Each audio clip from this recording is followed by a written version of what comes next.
You guys, welcome back to the show. It is March 9th here Sunday at 4:33 p.m. in the afternoon. We are coming off a Missouri Valley Conference three-peat champion, the Drake Bulldogs, your outright regular season champions. Your three-peat conference tournament champions. They're going dancing once again. The Nets are been cut. What an absolute dominant performance against the Bradley Braves, who, when they close the eyelids at night, they see Drake Bulldogs. Whether if it's DeVries, it's McCollum, Bennett Serts, they see the Drake Bulldogs. Guys, what a time to be a fan of basketball here in the state of Iowa. What a blast. And if there was ever a doubt that Drake wasn't going to make the tournament, that is now history. They have officially clinched their berth to the big dance. Yeah, what kind of bullcrap was that, right? I was seeing about 2 weeks ago say, hey, if Drake wins out after the Bradley loss, if Drake wins out the regular season and they get to at least the semifinals and losing the semifinals, they're more than likely in. You get to the championship and lose, you're in, right? All of a sudden today, it switched. They're not good enough. They're not. Whatever. Drake might have took that to the heart, and they absolutely wrecked the Bradley Braves, who's one of the best Bradley teams I've seen in the last decade at least, right? They can shoot. They're deep. They're tall. They have that big guy. I don't remember his name. He's a problem down low. But yeah, that's a really good team that Drake just dismantled today. Drake led at half by 4 and ended up winning the game by 15 here. And I mean, that's what Drake did all tournament long, right? In the 3 games they had to win out, right? Quarterfinals against Southern Illinois, a little closer than you would like. That's what happens in March, right? Survive and advance. They get the job done, taking care in the second half. Belmont comes out firing away, and Daniel Abreu hits a last-second 3 at the first half to cut the lead from 12-9. And all of a sudden, it's nothing but bulldog basketball the rest of that half. Now we go to Bradley. You don't want to get you can't get too far down against these guys, right? You're playing against better talent, better depth, and it comes to the tournament time. And Drake ends up taking the lead by 4 with Isaiah Jackson last second layup. And then second half repeats itself. Drake, this is it is unbelievable how this team finds a way and wills their way. Bennett Serts is unbelievable. He was good today. He was really good, and that was fun for me to see because I had seen him struggle last time against Bradley, and I think I mentioned on the pod. I think sometimes the more athletic guards can get him out of his rhythm. There was not even a little bit of that today, and the 3 ball was falling. What did he go? 5 for 7 from beyond the arc. 5 for 7 from beyond the arc, 24 points, 4 rebounds, 4 assists, and here's a surprising stat: 40 minutes again, right? I mean, that's what this guy does all year long. back-to-back days of 40 minutes. And then when you need him to play defense, gets blocks on Duke Dean, which led to the last second transaction layup for Isaiah Jackson at the end of the half. I mean, this guy, Duke Dean didn't get one off him on the corner shot or a wing shot, but what Bennett Serts is a player that the entire country has fallen in love. I was searching Bennett Serts' name throughout Twitter, X, right, throughout the game, and immediately when you give this guy the spotlight, the audience in the country is overwhelmed by this dude. This guy is a complete baller, and what he does, and that's what I'm pumped for. I'm so glad they made the tournament. I didn't have a doubt. I thought that they were deserving, even if they didn't win today. Now there is no doubt, and the country gets to see what we've been watching all season, which is the most complete point guard in maybe the country. Absolutely. There was talks about he's definitely, without a doubt, he's the most complete point guard in mid-major, right? Now you're seeing this guy he leads the country in minutes. He led his conference in points per game, minutes per game, steals per game, assists per game. He was second team in Division II last year, right? For his awards. Now he's a Larry Bird Conference Player of the Year. And I mean, this guy is just unbelievable. The way he can just will, right? When he has the on switch, unlike some players have that on switch, all right? Not a lot of them, but some. Bennett Serts has that. When he knows it's his freaking time, he just turns it on and he just hits the 3, right? He's not the guy looking for the 3, but he's like, we need a 3-point shot. Step back, boom. I'm just blown away. And it's never forced. That's what I love so much. There, you mentioned that Duke Dean, corner 3, acrobatic. He's falling out of bounds. A lot of guys want to come down the floor if you're guarding that player and launch up a terrible low percentage shot. And it's never forced with Bennett. And I love that. He's always going to be able to keep them steady. I think it's very matchup dependent in the tournament, obviously, and who knows how far they can go. But when you have a guy like that keeps you steady, man, you get so many good chances to win. When I look at Bennett, when I watch him play basketball, Brace, I'm looking at his IQ, and I was texting that through Michael and Colby throughout the game. I'm like, this guy's IQ is unbelievable, right? I was texting you throughout the game. You're like, hey, expect a Bradley run right here. How big is it gonna be? I don't know. Let's keep an eye on it. So they make a little run. They cut the lead down to 6, I believe. And Benton Sir says, I can feel the momentum shifting this way. Yeah. And this draws a foul, right? He knew that he just knows the game. He knows how the refs are going to call the game. Smart. He knows how he can handle the pressure. And this draws a foul, gets to the free throw line, and get the ball to the basket, get fouled, slow the game down. Like it's just heady basketball always. Drake's offensive rebounding is this dude. I'm so glad you brought that up. Force on the glass. I was trying to pull up the box score here, and dude, Tavian Banks. Oh my God! What I'm always gonna say this name wrong, but Cam Manyao. Holy crap! They dominated. The amount of second chance looks in that game were definitely the difference maker. Just out hustled, out rebound, out physical, and just the guys were pumped. Like going back to each huddle, forcing timeouts, and just the energy was there. Even Bennett is not a very emotional guy. Mascari, not super like in your face, like clap hands, like they were smirking, they were having fun. And that was the most fun part of the game, is that you just out hustled them, especially on the boards. When we had Coach McCollum on their podcast, he was talking about Cam Mannion's hands. And I saw it numerous times on rebounds. It just grabbed the one hand, crane that shit in, right?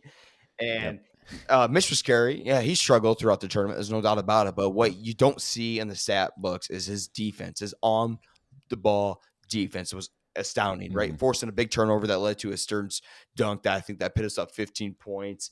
Isaiah Jackson, when Benester says, hey, let me catch a break, let's get Isaiah Jackson or Kale comes the ball, let him run the offense a little bit, little pick and roll, go down, baseline, pass to Cam Manyao, dunk. Daniel Abreu, man, some blocks with the glue guy. Yeah, what a dog. And foul trouble, but still aggressive, like just smart for the rest of the game. And we talked about this team, like maybe not having enough depth. Like, hey, Bennett, we need you to do more. That's exactly what this team expanded in the biggest spotlight. That gives you the much more confidence moving the NCAA tournament play. Just an absolute piss pound in there in the second half. How about a 12% from beyond the arc 3-point shooter like Isaiah Jackson hitting that clutch corner 3 when momentum seemingly is going Bradley's way? Yeah, I think that was his 6th three of the year. Yeah, that you need those guys that when you have the open shot in the tournament, you're going to need guys to have confidence. And I think that you're starting to see it a little bit. Maybe that's his last of the year. I don't know, but I have faith that somebody on that team's going to step up. Such a perfect game from Drake. And guys, hey, we're really just recapping some basketball today as I continue my classes for the CDL. But nothing's better right now than talking some basketball hoops in March. And Drake is the best story in college sports right now. You take 4 Division II starters. Your Division II head coach, Ben McCollum, Cubs Drake in his first year, leads him to a 30-3 record, an outright Missouri Valley Conference tournament regular season championship since 2008. They win it by 2 games, and then they go and clear the Missouri Valley Conference tournament. It's so crazy. I was laughing a little bit on the couch today. A lot of these guys probably never even got D2 scholarships, right? Like they're, I'm sure there's some walk-ons. I don't know the story and recruiting process for every player. Obviously, they do very well at Northwest Missouri State. Now they go up a level, and they're winning the entire conference outright in the regular season now. I'm like, what happens if you guys? What if we put them on a D1 team? What if we put all these guys in the NBA? Like what's the ceiling for these guys? Like if you just keep throwing them on a new level, are they just going to keep performing? With Coach McCollum leading, right. Like just keep that same squad together and just get them to the freaking Olympics. Like I said, I listened to two guys podcasts on Iowa Everywhere, and they talked about how when Coach McCollum was the Division II coach at Northwest Missouri State, Division I coaches at Texas Tech were all reaching out to Coach McCollum like, hey, we need some advice, man.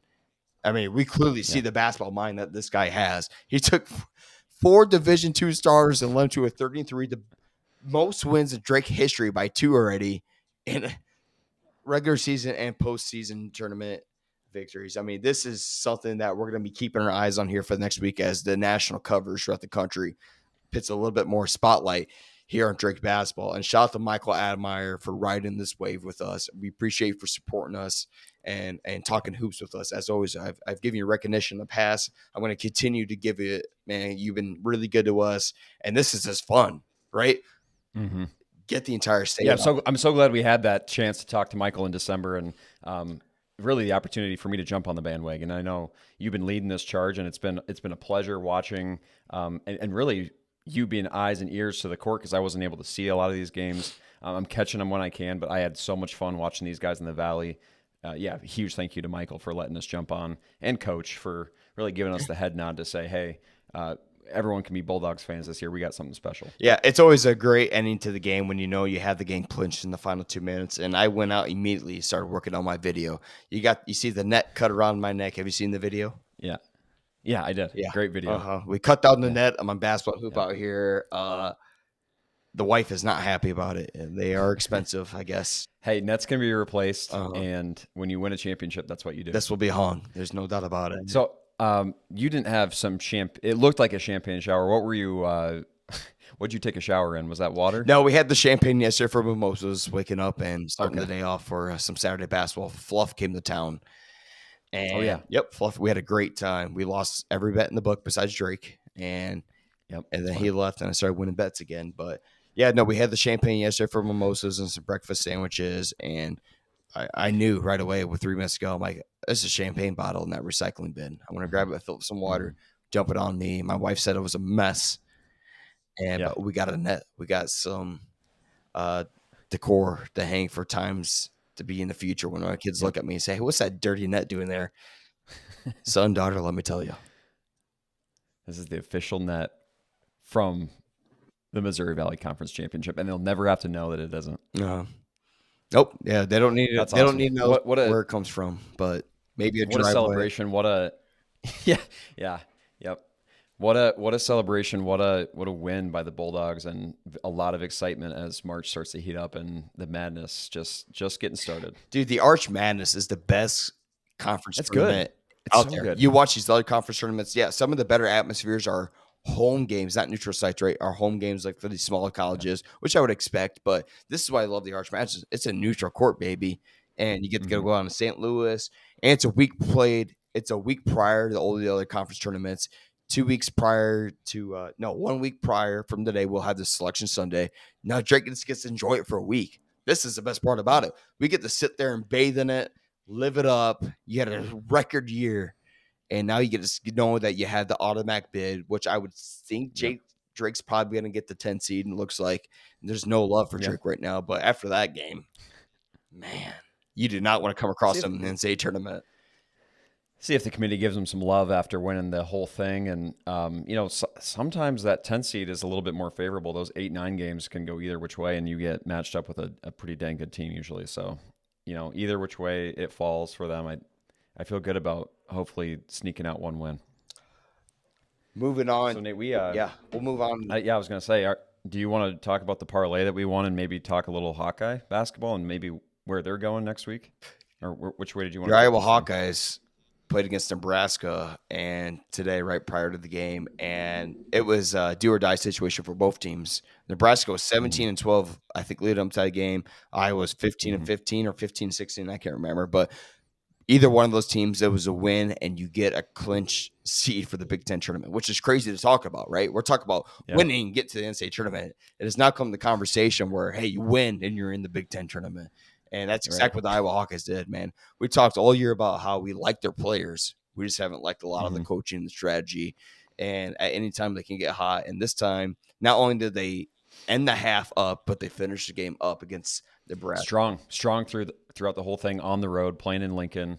My main takeaway is how comfortable the offense looked. I loved the flow of the game. They played great defense, but nothing was rushed. Lots of great takes from Dix. Lots of open conversions from three from Price. Like, it just seemed comfortable today.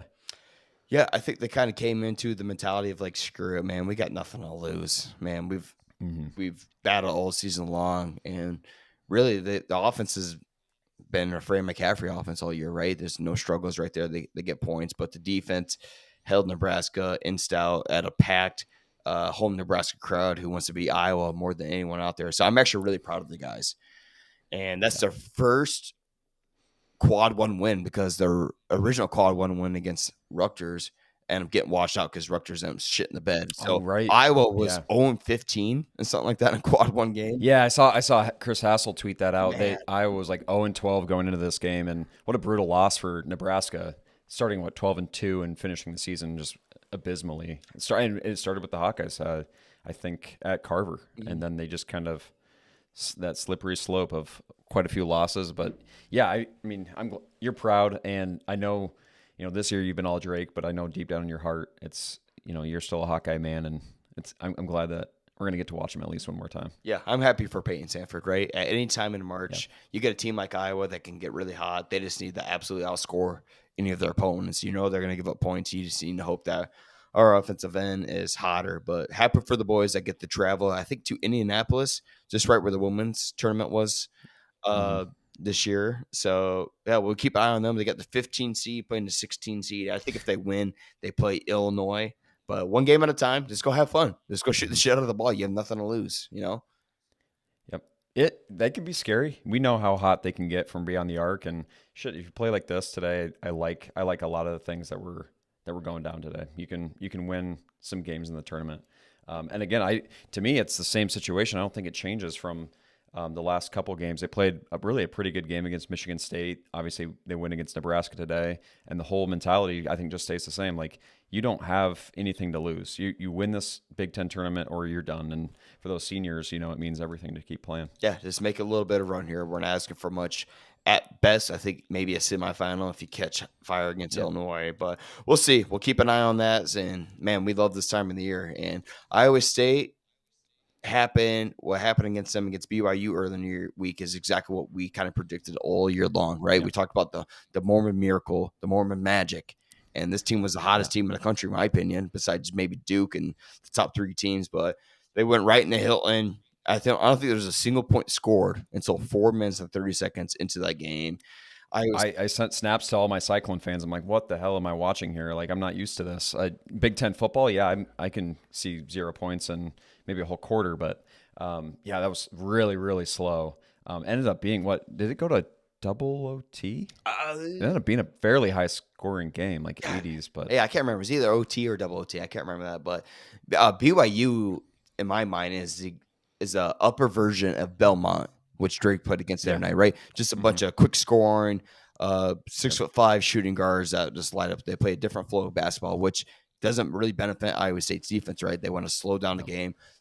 BYU wants to speed up the game. And that's exactly what they did after the first 12 minutes. I think they started down 9 or something like that. I can't remember the exact score, but found a way. And Iowa State bounced back against that vengeful loss against Kansas State yesterday, which if you lose that game, you're in some serious trouble. Fan base, morale heading into the Big 12 tournament. So I think Iowa State secured maybe the 5 or 4 seed. They did. Yep. Okay. We got Houston, Arizona, Texas Tech. I think it's 4th. I can't remember exactly that lineup, but it's Iowa State 5th. They couldn't move either which way, win or lose. Well, I think win they would have stayed. I think lose they would have dropped a little bit, but yeah, they pretty much knew that they had the 5 seed. It was a big one for Kansas State. They could have moved up quite a bit.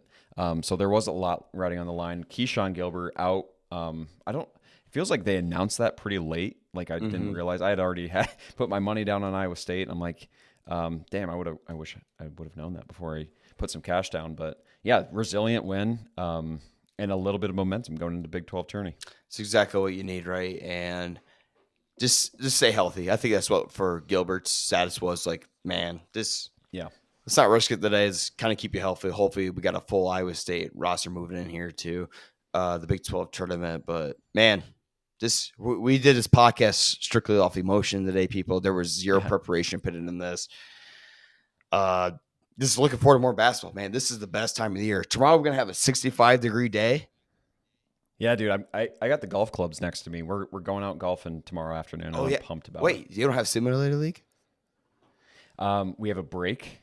this Monday. Our championship is next Monday, so worked out great with the 65-degree day. We're going to get out to the Waveland Golf Course. Pretty pumped up. Nate, before we wrap things up, can you give me a wild March Madness prediction? It can be as outlandish as me saying that Drake should bring their whole entire team to the Olympics. Whatever I say about March Madness is going to be wrong. So I'm trying to. Iowa State's going to lose in the first round in the March Madness. Are you ready for Cyclone Nation to? Yeah, they're going to jump on top of me. But think about what I just said, right? Whatever I say is wrong. Yeah. So maybe I could be reverse jinxing them into that. Reverse. Man, I really don't know. Auburn just lost at home against Alabama. Alabama lost at Auburn. So it's just the neutral court is just that's why you love March Madness, the unpredictability. So it doesn't matter what take you have. It's just enjoy the basketball, enjoy the atmosphere. And it is literally the best time of the year. And you'll never take that away from me. I love it. It's not even a crazy take. I think this is a Drake team with the right matchups that can make the Sweet 16. I don't think that they have the height. I don't think that they have maybe the depth at scoring. Again, it's matchup dependent. But I like this team as a potential Sweet 16 candidate. Drake plays as a competition, and today they played against a very much taller Bradley team, right? And our tallest guy, 6'8", starting lineup came in. Yao went toe to toe with the 7'1" guy. They had to bring him out of the game from Serbia, and there's just another energy they knew they had to play with, and that's why I'm ready for whatever lineup is in front of them. Right? Hey, you got to step it up, and that's what Benisers and the Drake defense did today. Cool. Normally we do these rankings at the end of the show. I wouldn't mind doing something next week with top 5 March Madness moments. Something basketball related. I know that not everyone that listens and watches the show is super into basketball, but I think that it's going to have to be a little bit basketball leaning, just because that's something that it's going to take over our minds, at least for the next. Yeah, absolutely. It's the life we live, and we do this for really you and I, and we appreciate everyone for hopping on and watching us. We'll do some rankings of the top 5 March Madness moments. I can't wait for it to come up. Bryce, before we head out, what are you looking forward to this week outside of the weather? Weather and golf it's on my mind. I'm looking forward to the tournaments. I love Arch Madness, but I love that grueling stretch in Big 12 and Big 10 tournament play as well. Trying to think. I'm in such a fuzzy state. We shut down the Waukee bars last night after the Thompson baby shower, and I'm just kind of trying to get my feet underneath me after the thrilling Arch Madness finish. So I'll get back to you on that. What about you? You got anything big going on besides CDL? Hopefully just get that wrapped up here this week and just get it done, cleared in my mind. I got some jerseys, Bennett Search jerseys shipped to Michael Admire's house that I got to come and pick up. So you might see me in Des Moines here this week at the end of the week. And maybe we'll see what Selection Sunday has going on. If Drake has a big event for Selection Sunday, I might try to get there for that. I'd be honored to be there and watch the boys get selected. So, hey, enjoy the week. Enjoy the weather, people. Let's go. It's a time to be alive.